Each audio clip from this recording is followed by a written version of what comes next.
Flexible deburring tools are great for dealing with irregularly shaped castings. Here we're using a drill mill for chamfering. It has flutes on the side like an end mill. This allows you to machine right into the corner for a perfect blend.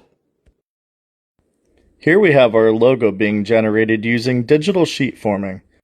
Normally, molds would have to be created for a stamping press to create a sheet metal part like you see here. This is all new technology. It's pretty awesome. If you've ever needed to create threads on a slender component like you see here, a die holder attachment could make life a lot easier.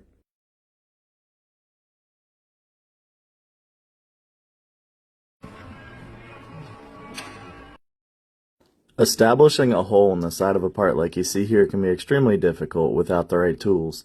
A flat bottom drill is one of the best options, and circular interpolation is one step better. If you've ever needed to hold round or oddly shaped parts on a mill, a clamp like you see here is a great option. Lathe chucks work great too, but they're a lot more expensive and they can't hold odd shaped parts as well.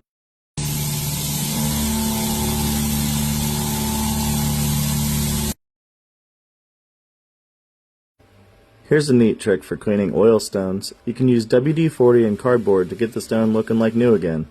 Just don't try this on a water stone. The only thing that should be used on a water stone is water.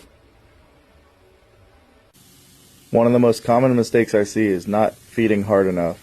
What we want to do is feed hard enough that we break the chips into small pieces that can be evacuated by the hydraulic pressure that's created by using through spindle coolant. We're using air here just so you can see what's going on while drilling. Here we're going to use this block to orient features 180 degrees out from each other without the need for a fourth axis. The part is rolled and indicated to ensure that each face is parallel to one another. This could be done with as many faces as required.